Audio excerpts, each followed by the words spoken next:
Ontem nós falamos o seguinte, fazer um resumo para quem não veio.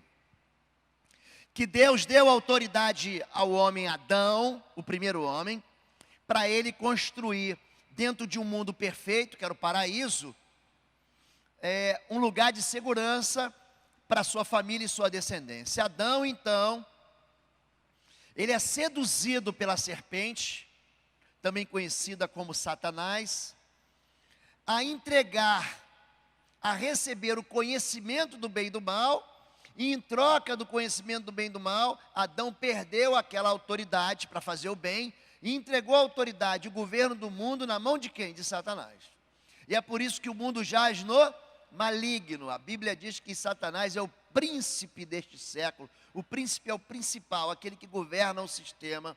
E é por isso que o mundo é mau, é por isso que você sofre, é por isso que nós temos dor, é por isso que a morte tomou conta, entrou na vida da humanidade. Mas a história não termina aí. Adão é o primeiro Adão, ele entrega a autoridade de bandeja para Satanás. Mas vem Jesus, o qual a Bíblia chama de segundo Adão. Esse Jesus, ele não peca, esse Jesus, ele vence na cruz, esse Jesus vence na ressurreição, a morte não pode lhe conter. E quando ele volta da morte, ele fala, é-me dada de novo toda a autoridade nos céus e na terra. Ele toma de novo a chave da morte e do inferno, e ele diz, você não precisa mais temer a morte, porque eu sou a ressurreição e a vida, aquele que crê em mim, ainda que esteja morto, viverá. Ele também toma as chaves do inferno, é isso que a Bíblia diz. E quando ele toma as chaves do inferno, significa que ele tem autoridade sobre o mundo espiritual. Essa autoridade ele dá para a igreja, e ele diz que as portas do inferno não prevalecerão contra a igreja. A igreja não é instituição, não é dominação, igrejas são pessoas, eu e você e sua esposa, você e seu filho, quando um ou dois estiverem reunidos em meu nome, aí você vai ser igreja, aí você vai ser poder de Deus para vencer as trevas, e as portas do inferno não poderão vencer. Quando você concordar um com o outro sobre qualquer coisa aqui na terra, o mundo espiritual vai concordar também. Até aqui tudo bem? Eis aí vos dou autoridade para pisar serpentes, escorpiões e todo o poder do mal, nenhum dano vos fará. O pastor falou sobre retaliação aqui. Mas pastor, a Bíblia diz que aquele que é nascido de Deus não peca, e o diabo maligno não pode te tocar. E muita gente vem com essa história, não pastor, eu levantei a mão, aceitei Jesus, fiz o discipulado, fui batizado, e o maligno não me toca. Ah é? Não te toca, mas você vive em pecado. O diabo se alimenta, querido, de pecado. Onde não tem pecado, não tem diabo. O diabo, ele só tem vínculo aonde tem lixo, é o espírito imundo que vive na imundície. Onde é que ele habita? Na amargura, na culpa, na mentira, na vergonha, na crise causada pela dor que o sentimento produz de desejo de vingança, de necessidade de você fazer justiça com as próprias mãos, no ódio, no adultério, na prostituição, na pornografia, na fraude, no roubo, no engano. Aonde tem pecado, Satanás faz a festa, porque é o ambiente dele. O ambiente dele são as trevas. Então, para que você se livre desse ser iníquo, você tem que sair do ambiente de pecado e vir para uma vida de pureza. E como é que você se torna puro? Confessando as vossas culpas uns aos outros, para que você possa sarar. É assim, amém até aqui? Me falaram que tinha um relógio que eu deveria olhar, mas eu não encontro relógio nenhum aqui, eu estou olhando. Está onde, filho? Tá bom, já vou ver então. Vamos lá, gente. Hoje eu queria falar um pouquinho sobre armas da batalha espiritual. Com quem que nós estamos lutando? Se você vai para dentro de um ringue de boxe, Quanto mais músculo você tem, quanto mais força você tem no braço, quanto mais tamanho você tem, faz toda a diferença. Num tempo em que luta era mano a mano, não tinha pistola, não tinha fuzil, não tinha revólver, não tinha faca. Você tem um gigante do teu lado, gente, faz toda a diferença. Não é verdade? Quando a Bíblia fala sobre guerra espiritual, você tem que entender que essa é uma realidade que nos cerca. No princípio, Deus diz assim para a serpente: eu colocarei inimizade entre ti e a mulher. A semente da mulher vai esmagar a cabeça da serpente. Vai ter uma luta. O diabo, vosso adversário, o apóstolo Pedro fala isso, anda ao derredor, bramando comunhão, buscando a quem possa tragar. Quem aqui já fumou? Você sabe, quem fuma traga o cigarro, vai consumindo aquele cigarro, vai queimando aquele cigarro até que acaba, o fumo acaba. É isso que o inimigo faz, ele vai arrancando as tuas forças, vai esgotando a tua energia, vai afastando você de Deus e vai trazendo morte na sua vida. A realidade da batalha espiritual, por exemplo, você vê no livro de Daniel, capítulo 10. Ele ora a Deus e ele procede então um tempo de jejum, de 21 dias. Guerra espiritual não se vence com armas carnais. Olha, a teologia não vence Satanás, ela é ferramenta e ela é boa, mas não vence. O conhecimento da verdade não vence Satanás. A maneira como você se posiciona e diz, eu não caio nesse pecado, isso não vence Satanás. Antes de mim, antes de vocês, bilhões de pessoas viveram nesse planeta, achando ou imaginando que poderiam vencer as trevas com força bruta, com inteligência carnal, com faculdade, com mestrado. Isso não vence o diabo. Por quê? Porque o diabo é um ser espiritual, espírito imundo. É assim que Jesus define o caráter desse ser. Então não adianta eu querer dar um soco no espírito, não resolve. Não adianta eu querer dar um tiro, jogar uma bomba atômica no espírito imundo. É espírito. Você não toca, você não prova, você não encosta, você não sente cheiro, é espírito. Como é que você vence um poder espiritual? Com armas espirituais. E aí fica todo mundo animado, falando assim, não, eu vou entrar nesse lugar de batalha espiritual, porque eu vou vencer as trevas, e o pastor está falando, eu estou mergulhando nessa palavra. Só que existem cuidados. Você não pega um garoto de 18 anos, que se alistou para o serviço militar, e joga ele de cara no campo de batalha. Não é assim. Tem treinamento, tem capacitação. Você não pega um fuzil, dá na mão do garoto e fala assim, sai atirando. Um fuzil na mão de um homem despreparado, em vez de se tornar um objeto de defesa para o povo, pode ser alguém despreparado dando tiro na população. Tem muita gente atacando, a gente chama de fogo amigo, aqueles tiros da artilharia que em vez de atingirem um inimigo, acaba atingindo a própria tropa dele. Jesus, ele fala disso. Jesus, ele está na cruz, e há alguém que desafia ele a sair da cruz. E ele fala, o meu reino não é desse mundo. Não é. Se fosse, eu lutaria com as armas que eu tenho, que são espirituais. Eu daria a ordem e 12 legiões de anjos viriam me ajudar. Mas o meu mundo não é aqui.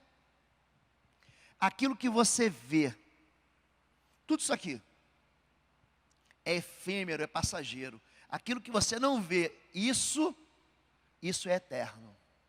Então, antes de você entrar nesse lugar de armadura, esse lugar de paiol de armas, de material bélico, entenda que a nossa luta não é contra as pessoas.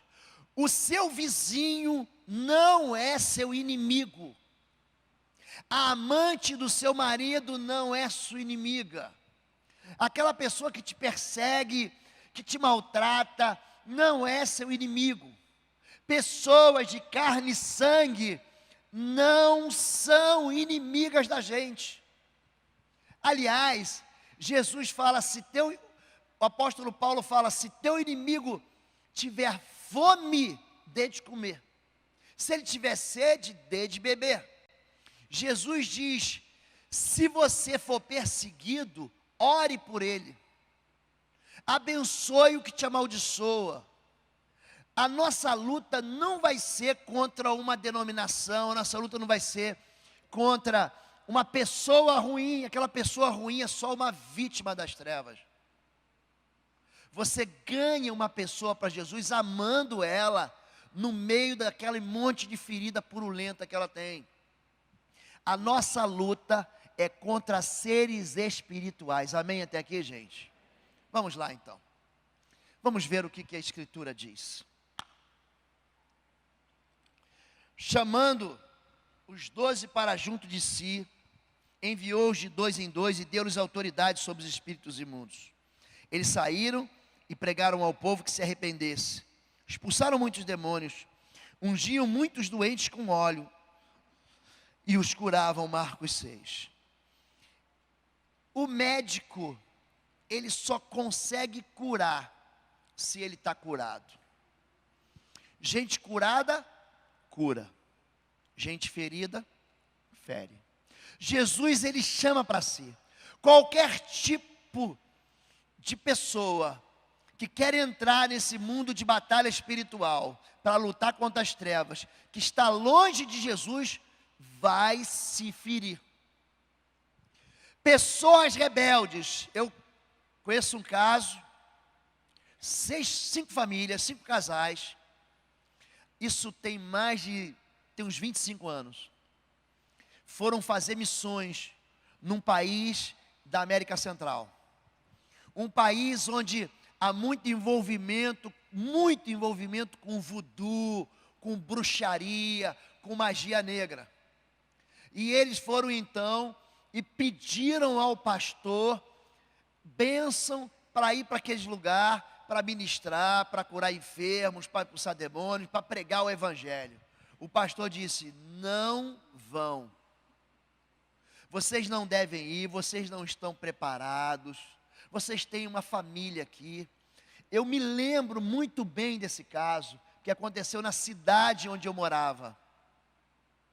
Eles recorreram a outros pastores e a outras igrejas, se rebelaram, saíram debaixo daquela cobertura de autoridade do pastor. Enfim, compraram as passagens e foram. E chegaram lá, gente, e foi uma benção. E guerrearam, e venceram, e levaram gente para Jesus, e começaram uma obra lá naquele país. E depois de algum tempo, de alguns meses, eles voltaram de novo para o Brasil. Um ano depois, os 5 casais estavam separados. Um ano depois.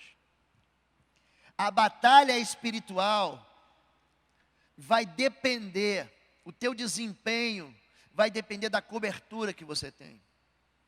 Eu não saio da minha igreja e falo assim, tchau igreja, eu vou lá pregar em Palmas. Não faço não. Eu saio com a bênção da minha igreja. Eu saio com a bênção do meu pastor.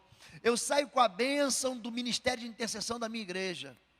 Eu vim para cá e recebi os nomes de algumas pessoas da chamada escola de oração, escola de intercessores. Esses nomes estão lá na minha igreja. Existe um povo orando por mim, existe um povo dando cobertura por mim. Ontem às 7h15 da noite, nós estávamos aqui e tinha um povo orando por 1 hora, por vocês aqui, por mim, pela Fabíola, pelos meus filhos, pelo nosso casamento, pelo nosso ministério. Vocês estão entendendo isso, gente?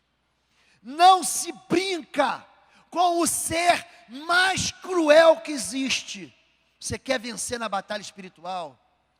Obedeça a sua liderança. Você quer vencer na batalha espiritual? Viva debaixo da cobertura da igreja. Eu vou fazer batalha espiritual, mas eu não preciso de pastor. Então vai, esperto. Olha para o teu casamento. Você já viu gente rebelde? Casamento está destruído, os filhos estão desviados, a vida financeira é só dívida. E ele insiste em trabalhar numa área que ele não está preparado. A batalha espiritual vai envolver todo mundo. Não adianta você fugir dela. Só que eu quero que você entenda que existe uma capacitação que vem do alto, não vem de você. Quando se fala em armas para a guerra, a gente vai para Efésios capítulo 6, e diz assim, finalmente, Efésios 6 fala sobre o capacete da salvação, sobre o escudo da fé, sobre as botas da prontidão do evangelho da paz, sobre você se revestir, se embrulhar na verdade, sobre uma espada na tua mão. Aí todo mundo fala, não, porque eu tomo esse capacete, e eu visto essa bota, e eu coloco esse escudo. Só que ele começa assim, ó, Efésios 6:10, finalmente. Isso é o fim, gente. Existe algo que ficou para trás. Finalmente, irmãos meus, fortalecei-vos no Senhor e na força do seu poder. Revesti-vos de toda a armadura de Deus, para que possais estar firmes contra as astutas ciladas do diabo.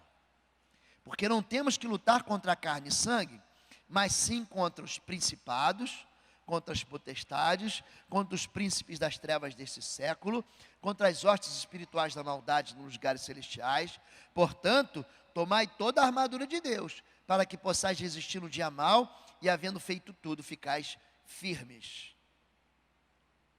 O finalmente significa que algo ficou para trás, e Efésios diz que antes da guerra, você tem que cuidar de 5 áreas da sua vida. Você está vivendo um momento difícil, e você vai entrar num lugar de oração, de fé, de jejum, de luta e de guerra. É isso que eu quero. O meu desejo é que daqui Deus levante um exército poderoso. Amém, queridos? Só que você vai prestar atenção nas dicas do general Paulo. Paulo, a gente chama ele de general, ele fala, combati o bom combate. Acabei a carreira, eu guardei a fé. Ele é um homem preparado para a guerra espiritual. E ele ensina a igreja lá em Éfeso. Éfeso era uma região onde a idolatria era terrível. Quando os apóstolos chegam para pregar, eles queimam os livros de feitiçaria, de bruxaria. É uma igreja que começa avivando aquela cidade. Mas ele conhece a realidade espiritual da cidade de Éfeso. Então ele escreve, primeira coisa para vencer, número 1, Deus em absoluto primeiro lugar, e não vos embriagueis com vinho, em que há contenda, mas enchei-vos do Espírito, falando entre vós em salmos, hinos e cânticos espirituais, cantando e salmodiando ao Senhor no vosso coração. Efésios 5:18 diz que nós devemos estar sob o controle do Espírito Santo. Da mesma maneira que uma pessoa se embriaga com vinho, isso leva ele à dissolução, à confusão, à briga. Você sabe o que é ter alguém alcoólatra dentro de casa? Ele vai produzir violência, ele vai bater em você, ele vai chegar e vai destruir a família. Ele pega o dinheiro da escola, da comida para comprar bebida, ele agride as pessoas. Isso é que ele se enche de motivos da carne. Não vos embriagueis com vinho, se encham do Espírito. Como é que você se enche do Espírito, gente? O que são cânticos, hinos e salmos espirituais? Não é apenas você ouvir louvor o dia inteiro. O louvor é a palavra de Deus cantada. Quando você está louvando aqui, alguns de vocês perguntam: da onde que esse autor tirou esse hino? Da onde esse autor tirou essa canção? Essa canção veio da Escritura. Essa canção veio da Bíblia. Ontem nós cantamos a canção do Apocalipse, que é baseada em 3 cânticos do livro do Apocalipse, do capítulo 5 e do capítulo 8. É uma palavra que é liberada naquele tempo em que as pessoas não sabiam ler e escrever. Qual era a maneira que você fazia para elas aprendessem a Bíblia? Ensinava a canção. E quando você canta 1, 2, 3, 4 vezes, você decora aquela canção que nada mais é do que a palavra de Deus na sua boca. Amém? Você e Deus. Como é que eu me aproximo de Deus? Gente, eu daqui a pouco vou falar sobre proteção e autoridade familiar. Oração. Deus não fala que você deve orar quando você quiser. Deus fala sobre o dever de orar e perseverar nessa oração.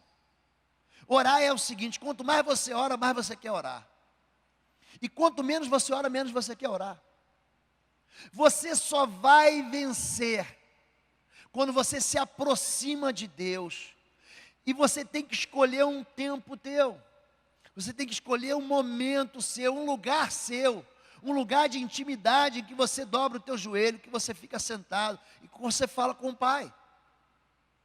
Não existe ninguém revestido de autoridade e poder que não viva uma vida de oração profunda. Você quer vencer batalhas espirituais, e existem castas, querido, que só saem com jejum e oração. Não adianta espernear, não adianta brigar com seu filho, não adianta pegar a cinta e bater nele, não adianta. É jejum e oração. Quando você jejua, você está dizendo para Deus: eu tenho pressa. Eu mostro na Escritura que o jejum, ele funciona de 1 a 3 dias. Isso é muito comum. Esther, ela jejua assim. Josafá, vem os habitantes de Seir, os moabitas, os amonitas, atacar ele. Ele fala: não temos força nem estratégia, mas os nossos olhos estão postos em ti. Ele clama então para que haja um jejum em todo o povo. A cidade está cercada. E então ele faz algo que todo comandante militar vai achar que é uma loucura. Ele retira a infantaria, ele retira a cavalaria, ele retira a artilharia, e ele coloca então os ministros de louvor, os levitas à frente. E quando eles começam a cantar, olha o que diz a Bíblia: eles jejuam e começam a louvar. O Senhor é bom e a sua misericórdia dura para sempre. Então naquele momento, diz assim a Escritura Sagrada, o Senhor enviou emboscadas contra os inimigos de Israel, e eles se autodestruíram. Os moabitas lutaram com os amonitas, que lutaram com os edomitas, eram os habitantes de Seir, dos montes escabrosos. E quando eles chegaram no lugar chamado Vale de Beraca, os inimigos já estavam derrotados. Escute, o jejum e a oração entram num lugar de poder em favor da sua vida. Jejum não é passar fome. Jejum é retirar o prazer. Já viu quanto tempo você gasta com internet, com televisão? Você diz que não tem tempo para orar. Você já viu quanto tempo? A Bíblia não diz para você, não comunica para a gente que jejum é você passar fome. Ele diz que o jejum é você retirar os prazeres. Retire os prazeres. Retire aquilo. As pessoas não oram porque estão muito satisfeitas com seus próprios prazeres. A vida é tão boa, para que orar? Está tudo dando certo, para que buscar Deus? É por isso que Deus manda a prova para você. Prova. Vamos aprovar esse menino. Vamos tirar ele desse lugar de infantilidade, de criancice espiritual. Então, não se embriaguem com aquilo que dá prazer. Encha-se do Espírito Santo. Número 2, preste atenção nisso. Antes de você ir para a guerra, meu cônjuge, meu casamento, vós mulheres, sujeitai-vos aos vossos maridos como ao Senhor, porque o marido é o cabeça da mulher, como também Cristo é o cabeça da igreja, sendo Ele próprio o Salvador do corpo. Vós maridos, amai vossas mulheres, como também Cristo amou a igreja, e a si mesmo se entregou por ela, para santificar, purificando-a com a lavagem da água pela palavra, sem mácula, nem ruga, nem coisa semelhante, mas santa e irrepreensível. Assim devem os maridos amar suas próprias esposas, como os seus próprios corpos. Quem ama a sua mulher, ama-se a si mesmo. Eu vou para a luta, eu vou com Deus, Deus é o número 1 na minha vida, mas antes de qualquer outra pessoa entrar na minha vida, eu tenho uma aliança com o meu cônjuge, eu tenho um concerto com a minha esposa, eu tenho uma vida em que eu abençoo. É impressionante, as pessoas querem orar pelos outros e não oram pelos seus filhos e pela sua esposa. Ele reclama da mulher, ela reclama do marido, mas não ora por ele. Eu gostava porque eu parei com isso, de discutir com a minha esposa, porque eu ganhava todas as discussões, quem ganhava era eu. Ela começou a orar por mim, eu comecei a ver tudo nublado. Se você entender, mulher, que você calada santifica o teu marido, que é ímpio. Se você, marido, entender a autoridade que você tem para liberar uma palavra de bênção sobre a sua esposa, olhe para os olhos dela, pare de se desviar com os olhares que estão flertando com outras que não pertencem ao teu próprio arraial. Viva uma vida sexualmente abundante dentro do seu casamento. Escolha namorar, querido. Escolha paquerar a sua esposa. A moça tem que chegar em casa. Para com essa história de que eu estou com dor de cabeça. Toma dipirona. Dá para sua esposa uma caixa de dipirona. Você nunca mais vai ter dor de cabeça, meu filho. Agora ajuda ela. Quem já fez tarefa doméstica aqui? Porque eu faço. Homem só. Não é mole não, gente. Não é mole não. A gente está morando num apartamento novo, e eu lavo a louça, se eu não lavo todo dia, quase todo dia. Gente, e eu fico numa posição que no final minha coluna não aguenta não, gente. É punk espiritual aquilo ali, gente. Aquela cozinha não é de Deus não. Deve ter um cão ali naquele negócio de lavar prato. Aí você varre o chão. Aí depois ela fala assim: amorzinho, estou chegando em casa, passa o pão. Eu hoje estou na reserva, eu posso fazer. Havia um tempo que eu não tinha nem tempo, chegava em casa morto. Aí você passa um pano com aquele detergente no quarto, na sala, na cozinha. Você limpa tudo. Você já passou roupa, meu irmão? Ontem eu falei sobre isso. Vai passar roupa. Curitiba é frio, mas quando dá de esquentar, meu irmão, parece a fornalha de Sadraque, Mesaque, Abednego. Eu estou lá passando aquela roupa. Essa é com vinco, essa é sem vinco. Fabíola tinha uma calça, agora saiu de moda o vinco, que tinha 7 vincos de cada lado. Só misericórdia. Só misericórdia. E ela olhava assim e falou: ficou mais ou menos. Você precisa agradar a tua esposa. Você só reclama da moça, só reclama. Ai, o arroz ficou sem sal. Meu irmão, vai fazer arroz você então. Faz do teu jeito. Aprendi a fazer feijoada. Mas antes de aprender a fazer feijoada, eu fiz miojo. Aquele macarrão instantâneo. Aí eu aprendi que você não deve colocar sabe aquele pacotinho? Faz um macarrão sem o pacotinho, aquele negócio arranha aqui na garganta, é ruim. Fica preso aqui. Você começa com macarrão, faz arroz, daqui a pouco você faz feijoada. Agrada a moça. Lembra dos aniversários dela. Lembra do aniversário de casamento. Lembra do aniversário. Se a igreja não faz um movimento aqui para o dia dos namorados, você não vai lembrar do dia dos namorados da moça. Faz um agrado. Você, mulher, olha para mim, querida. Para de ser chata. Deixa o moço ver o futebol dele. A caixinha dele. Sabe a história da caixinha?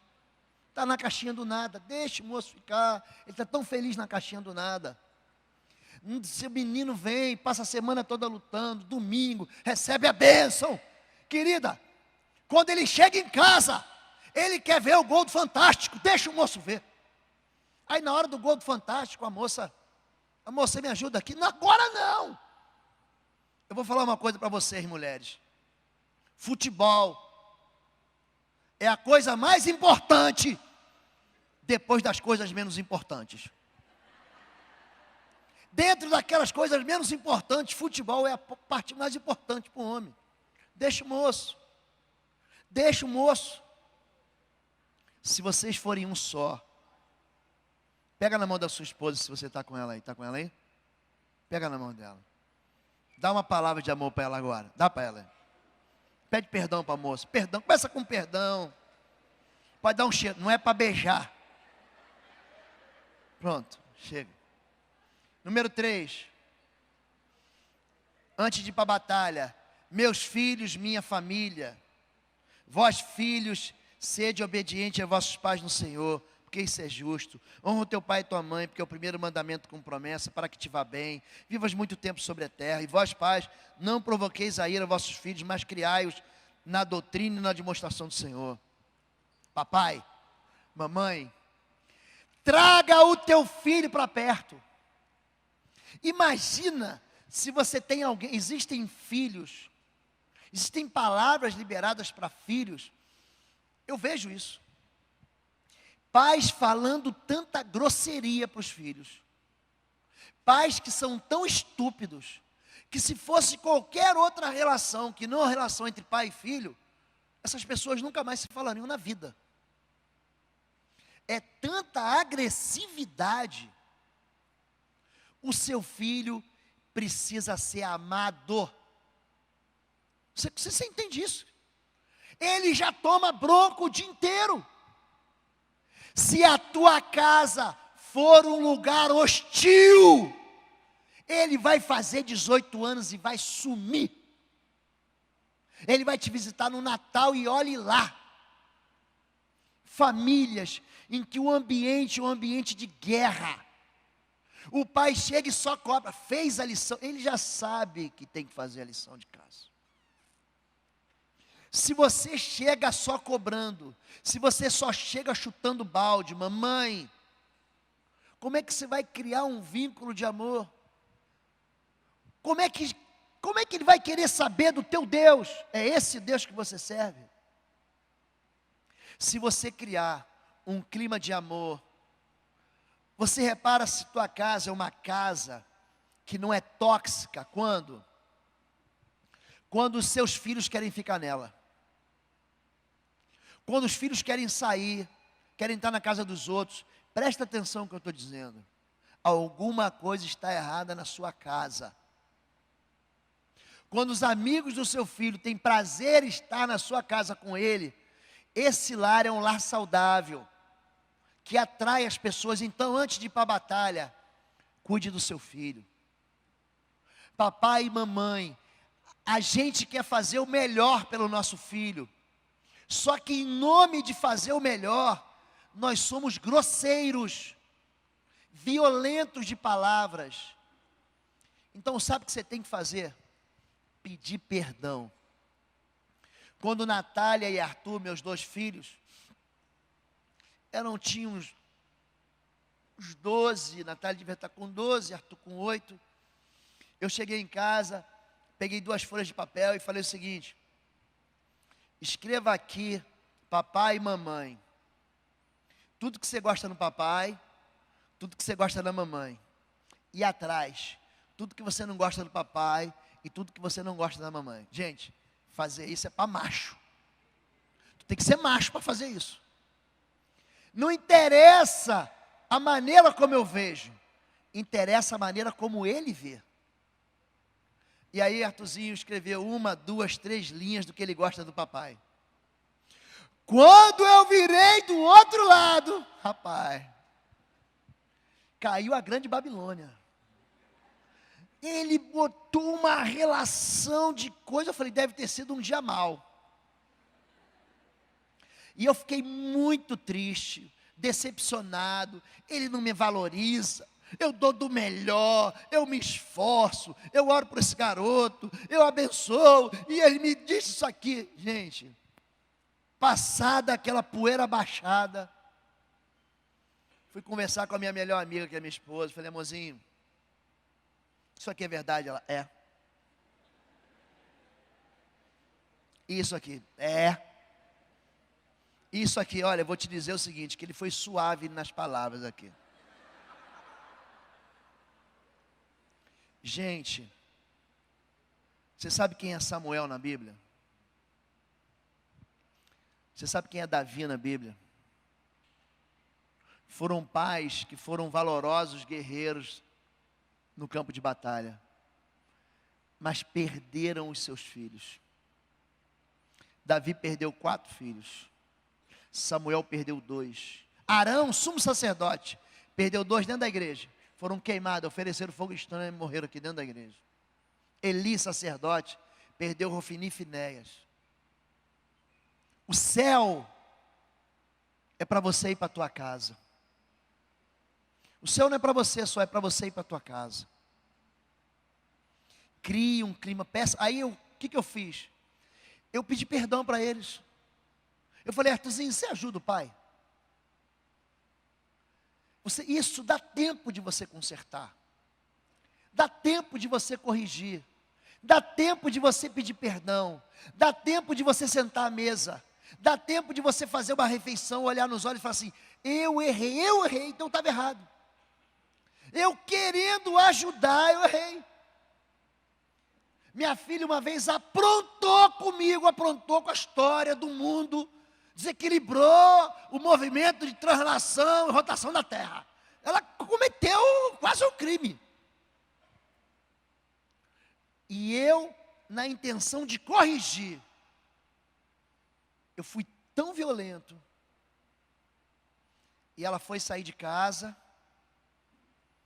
e ela pegou o elevador, e eu falei, estou errado. E ela foi embora, eu falei, mas eu estou errado, mas eu vou consertar. E toma de descer a escada, primeiro andar, segundo andar, terceiro andar, 8º andar. Aí eu cheguei no elevador. Ai, pai, para. Ah, pai, não quero falar com você. Dá um abraço no pai. Pai, está errado. Você me perdoa? E ela chorou e eu chorei também. O coração aqui, né? Saindo pela boca. Se você aprender a pedir perdão, a tua casa vai ser um lugar onde as pessoas podem errar. Mas vai ser um lugar onde a gente erra e a gente se conserta com amor. Número 3. Esse relógio está certo? Número 3. Número 4. Meu trabalho. Eu vou passar mais rápido. Vós servos, obedecei aos vossos senhores segundo a carne, com temor e tremor, na sinceridade do vosso coração, com a Cristo. Não servindo à vista como agradar aos homens, mas como servo de Cristo. Lá embaixo, e vós senhores, fazei o mesmo para com eles, deixando as ameaças, sabendo que também o Senhor deles, e vosso está nos céus, e para com ele não haja acepção de pessoas. Papai, mamãe, trabalhe. Antes de você ir para a batalha espiritual, cuide do seu trabalho. Seja um bom empregado, seja o melhor deles, seja um bom chefe, seja o melhor deles. Não é porque você é chefe que você pode pisar em todo mundo. Educação cabe em todo lugar. Bom dia, por favor, por gentileza, me ajuda, parabéns, você foi certo. Olha, você errou aqui, mas você pode consertar. Faz assim, assim, assim, assim. Trabalho. Trabalho também é ambiente espiritual. Aquele que não trabalha também não pode comer. Antes de ir para a batalha espiritual, você tem que ser o melhor aluno na faculdade e no colégio.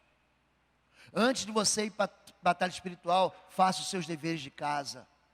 Faça os seus afazeres domésticos. Cumpra as suas obrigações. Número 5, antes da guerra. Sede um para com os outros benignos, compassivos, perdoando uns aos outros, como também Deus em Cristo vos perdoou. Ministério é serviço. Ser pastor não é subir um degrau. Ser pastor é descer um degrau. Ser diácono é ser servo. Antes de tudo, eu tenho que estar incluído num ministério. Ministro, você sabe o que significa ministro? Significa servo, escravo. Nós somos ministros de Cristo, nós somos servos de Cristo. Eu vou ministrar a medicação, eu vou servir. E aí sim, aí depois disso, eu vou operar no emprego de armas espirituais, diz assim em Salmo 18, 32. Deus é o que me cinge de força e aperfeiçoa o meu caminho. Faz os meus pés como os das servas e põe nas minhas alturas. Ensina as minhas mãos para a guerra, de sorte que os meus braços quebram um arco de cobre.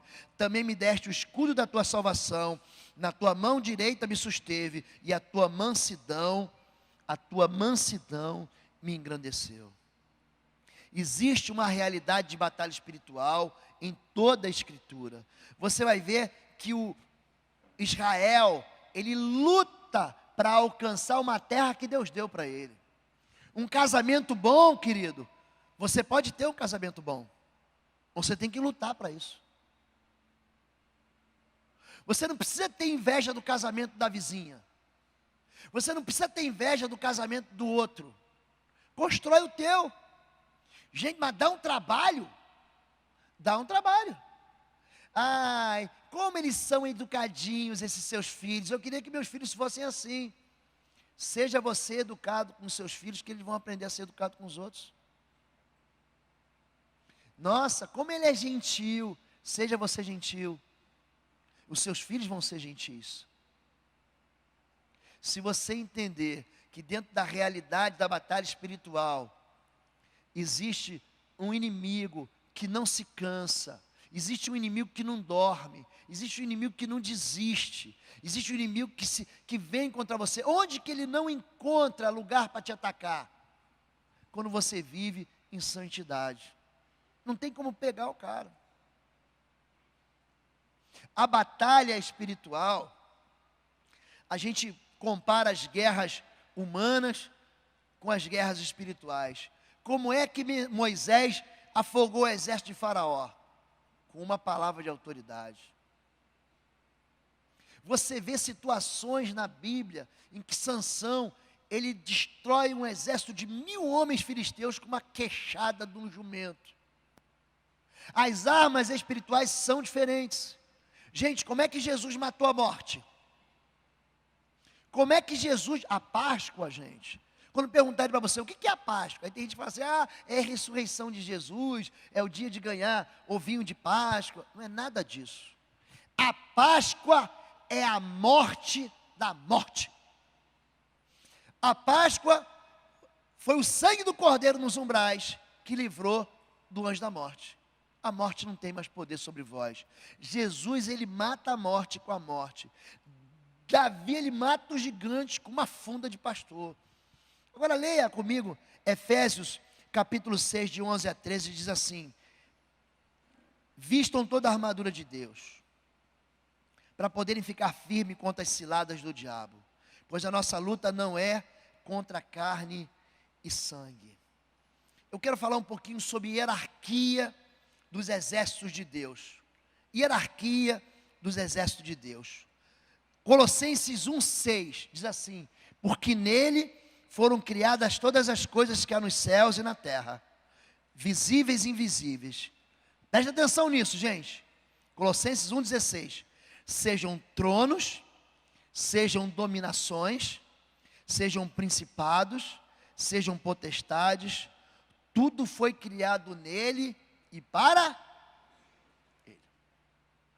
Existe uma hierarquia de comando, uma cadeia de comando no mundo espiritual. Tronos, Deus está no vértice. Deus está, é uma pirâmide em que Deus está no vértice superior. Ele dá ordem aos seus anjos a nosso respeito. tronos, dominações, principados e potestades. Deus dá ordem e essa ordem é obedecida.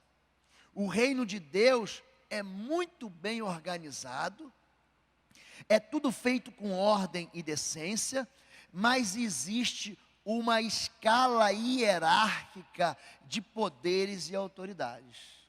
Então, quando Colossenses fala sobre a realidade dessa hierarquia dos exércitos de Deus, está contando como é que funciona o mundo espiritual, na parte de Deus. Agora, o lado das trevas também tem organização. Gente, aonde que o diabo morou? No céu. Ele andava no jardim de Deus, é isso que diz a Bíblia, entre as pedras afogueadas. Ele chamava-se Lúcifer, não porque ele tinha luz, mas porque ele andava na presença de Deus, que é luz. Vocês se lembram quando Moisés, ele sobe no capítulo 34 de Êxodo, para pegar de novo as 10 palavras, os 10 mandamentos? Você lembra disso? Quando ele volta, o seu rosto brilhava como o sol. Quando Jesus sobe no tal do monte da transfiguração, ele entra na presença de Deus e ele brilha. E os discípulos ficam impactados com aquilo. Mas isso não é algo para Moisés e para Jesus, isso é algo para mim e para você. Jesus diz: brilhe, portanto, a vossa luz entre os homens. Uma pessoa que está na presença de Deus, ela brilha. Eu nunca vou esquecer alguns casos, alguns confrontos espirituais que eu tive. Um deles eu tive no ano passado. A pessoa ficou possessa, ela não conseguia me encarar, ela não conseguia me ver. Ela falava assim: meu olho dói, mas não sou eu, é a vida que eu levo com Deus, é a vida que eu levo na presença de Deus. Quando então uma pessoa sai da presença de Deus, ela vai apagando. O mundo espiritual conhece a tua fama. Ele sabe quem tem autoridade e sabe quem não tem autoridade. O mundo espiritual sabe. Sabe quem se reveste de armadura e sabe quem não tem armadura. E aqui, no livro de Judas, de Efésios, ele diz o seguinte, que existe também potestades, principados, príncipes das trevas e hostes do mal. A Bíblia está dizendo que existe uma pirâmide do céu e uma pirâmide das trevas. Satanás pegou toda a argumentação administrativa do reino dos céus e simplesmente construiu uma pirâmide invertida para as trevas, onde ele está no vértice inferior, ele está lá embaixo, mas ele também tem principados, potestades, poderes das trevas e hostes do mal. Existe também uma organização maligna. É por isso que a Bíblia diz: sejam sóbrios, vigiais. O diabo, o inimigo de vocês, o inimigo de você que está me vendo, ele é teu inimigo. Ele anda ao derredor querendo te estragar. Ele anda ao derredor querendo te machucar. A principal questão em batalha espiritual não é a presença de demônios, é a ausência de Deus na vida da pessoa. Eu vou na casa da pessoa, eu fui, teve uma manifestação muito singular, um rapaz de uns 30 e poucos anos, ele manifestava e ficava cego e mudo. A manifestação, ele ficava cego e mudo. Ele não conseguia ver e não conseguia falar, mas ele ouvia. E você quer buscar o vínculo que aprisiona aquele homem naquele espírito de cegueira e mudez. Existe um pecado ali. Não é que o libertador, não é que o guerreiro da batalha espiritual está usando mal a arma. O diabo está escondido em algum pecado e você tem que apenas descobrir. Um bom libertador é alguém que tem uma capacidade de discernir aonde está o cadeado, onde está a amarra que dá sustentação para aquele espírito imundo, que é um pecado. E aí, dessa vez, eu fui na casa dele e ele estava bonzinho. Eu orei, estava eu e um pastor amigo e minha esposa. E nós lançamos uma palavra no mundo espiritual. A mãe disse, olha, ele está endemoniado, vem aqui. Eu falei, quando eu colocar o meu pé naquela casa, aquele demônio vai bater em retirada. Mas foi justamente isso que eu entrei na casa, eu botei meus pés e falei, paz seja nessa casa, é chegado o reino de Deus nesse local. O garoto levantou da cama e falou, está tudo bem. Está tudo bem. É lógico que não está bem. A ferida está lá. Para mosca, para ter mosca, tem que ter ferida. E eu perguntei, o que acontece com você? Ah, ele começou a contar e tal. E onde é que você trabalha? Ah, lá embaixo. Tinha um porão na casa dele, onde ele ficava bebendo e trabalhando.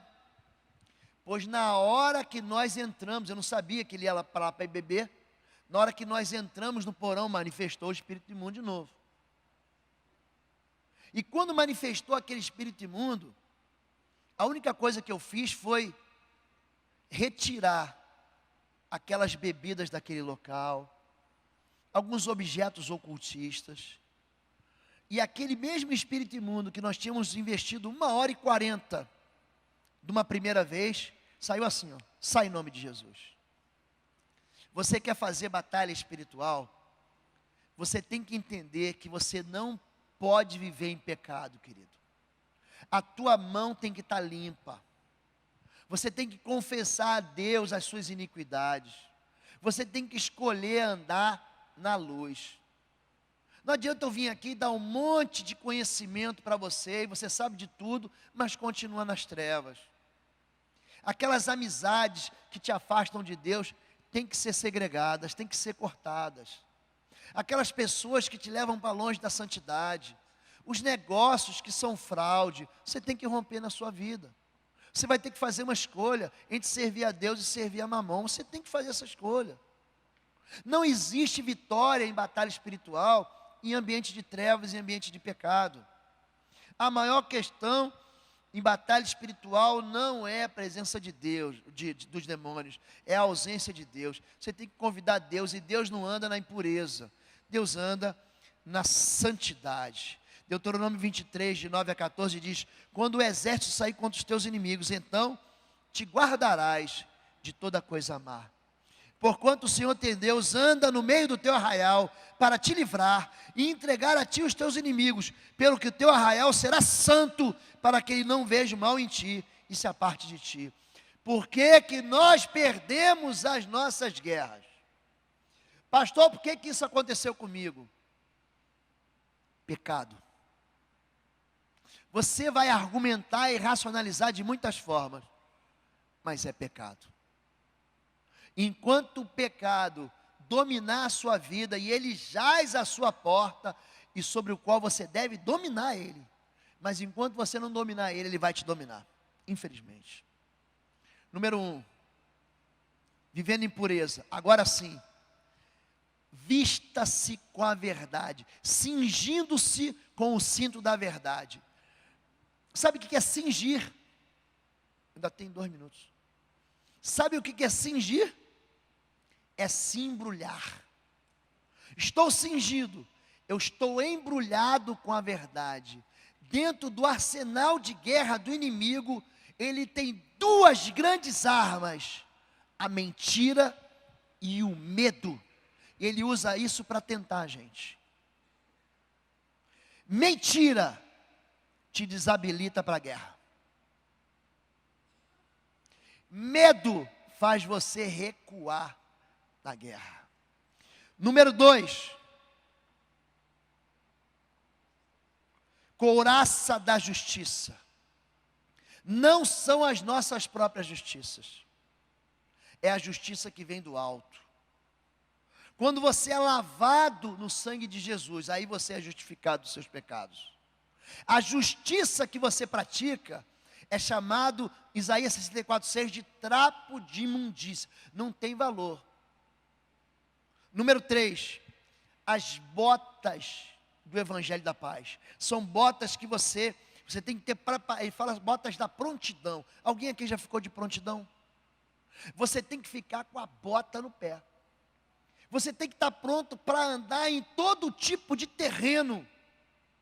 Em terreno escorregadio, em escarpa, em montanha, na areia, na lama.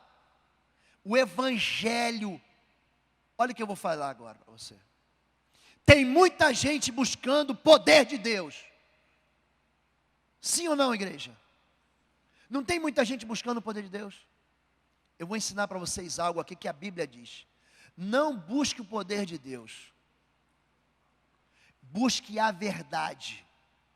Porque o Evangelho é o poder de Deus para a salvação daquele que crê.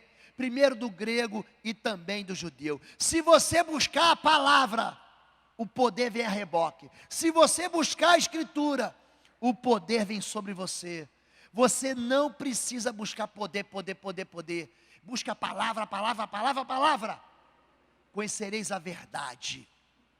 A verdade vai te dar poder para a liberdade. Amém, queridos? Número 4, o escudo da fé. É um desdobramento da arma anterior. Fé é certeza daquilo que você espera. É fundamento daquilo que você crê. A fé, ela vai ser do tamanho da tua esperança. A fé vai ser do tamanho da palavra que vive em você. Quando a Bíblia fala sobre fé, fala que a fé vem pelo ouvir e por dar crédito à Escritura. Querido, não é só você ouvir. É você pegar aquela verdade e misturar ela com a tua fé. Se a Bíblia diz que eu e a minha casa serviremos ao Senhor, eu me apego a essa verdade e eu não me solto mais dela. Não importa o que os meus olhos estão vendo, não importa as ameaças que eu estou sofrendo, não importa a intimidação que eu estou vivendo, o que importa é que a palavra de Deus, que é a verdade, vai ser um escudo para mim, e eu vou apagar os dardos mentirosos do inimigo. Número 5, capacete da salvação. Se você não sabe se você é salvo, você precisa de uma aliança com Jesus, porque uma das coisas que o inimigo vai atacar é a tua salvação. Ele vai querer arrancar o capacete da sua cabeça, para que você fique na dúvida se você é salvo ou não.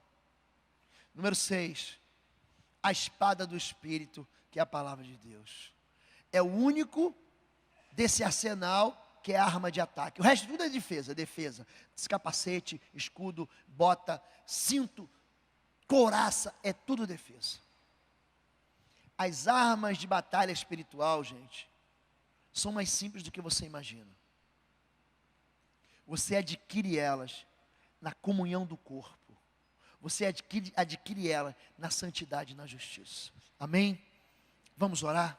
Você pode ficar em pé.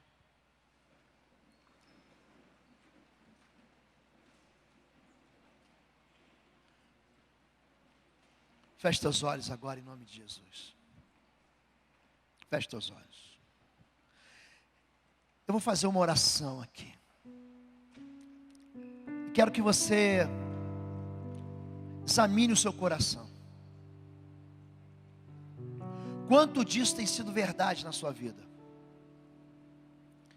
Talvez você tenha ouvido falar sobre isso a semana toda.